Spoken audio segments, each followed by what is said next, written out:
ಮನಸ್ಸಿನಲ್ಲಿ ಏನಾದ್ರು ಸ್ವಲ್ಪ ಬೇರೆ ಹೆಣ್ಣಿನ ಚಪ್ಪಲ ಏನಾದ್ರೂ ಇದೆಯೇನು? ಇದೇ ಏನಿತ್ತು? ಇತ್ತು ಯಾವುದೋ ಒಂದು ಕಾಲದಲ್ಲಿ. ಯಾವ ಕಾಲದಲ್ಲಿತ್ತು?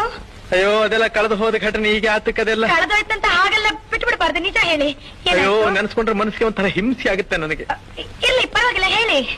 ನೀ ಬೇಜಾರ್ ಮಾಡ್ಕೋಬಾರ್ದು. ನಾನ್ ಬೇಜಾರ್ ಮಾಡ್ಕೊಳ್ಳೋದಿಲ್ಲ. ನೀನ್ ಅಳಬಾರ್ದು. ನಾನು ಅಳೋದಿಲ್ಲ. ನೀನ್ ಕೋಪ ಮಾಡ್ಕೋಬಾರ್ದು. ನಾನ್ ಕೋಪ ಮಾಡ್ಕೊಳ್ಳೋದಿಲ್ಲ. ನೀನ್ ನೊಂದ್ಕೋಬಾರ್ದು. ನಾನ್ ನನ್ಕೊಳ್ಳೋದೇ ಇಲ್ಲ. ಯಾಕೆಂದ್ರೆ ಮುಂದೆ ನಾವಿಬ್ರು ಒಬ್ರನ್ನ ಒಬ್ರು ಅರ್ಥಕೊಂಡು ಬಾಳ್ಬೇಕಾದವು. ಹೌದು, ವಿಷಯ ಹೇಳಿ. ನಿನ್ನ ಹೃದಯ ನನಗ್ ಗೊತ್ತಿರ್ಬೇಕು, ನನ್ನ ಹೃದಯ ನಿನಗ್ ಗೊತ್ತಿರ್ಬೇಕು. ಹೌದು, ವಿಷಯ ಹೇಳಿ. ನೀನ್ ಹೀಗೆ ಕಿರ್ಚ್ಕೊಂಡ್ರೆ ನಾನು ಹೇಗೆ ಹೇಳಿ? ನಾನ್ ಕಿರ್ಚ್ಕೊಳ್ಳಲ್ಲ, ವಿಷಯ ನೀನ್ ಹೇಳಿ. ಕೇಳೋ ರೀತಿ ನನ್ನ ಒಂಥರ ಭಯಪಡಿಸ್ತಾ ಇದೆ. ಭಯ ಬೇಡಿ. ಹೇಗೆ ಹೇಳಪ್ಪ ನಾನು? ಹೇಗಾದ್ರೂ ಹೇಳಿ. ಅಯ್ಯೋ ಅವಳೊಂದ್ ಮಗುನ್ ತಾಯಿ ಬೇರೆ. ಒಂದು ಮಗು ತಾಯಿ ಅವಳು. ಇವತ್ತಿಗೂ ನಾನಿಲ್ಲಿ ಕೂತಿರ್ಲಿ, ನಾನಿಲ್ಲಿ ನಿಂತಿರ್ಲಿ, ಕಣ್ಣು ಮುಚ್ಚಿದ್ರು ಕಣ್ಣು ಬಿಟ್ಟಿದ್ರು ಅವಳದೇ ಧ್ಯಾನ.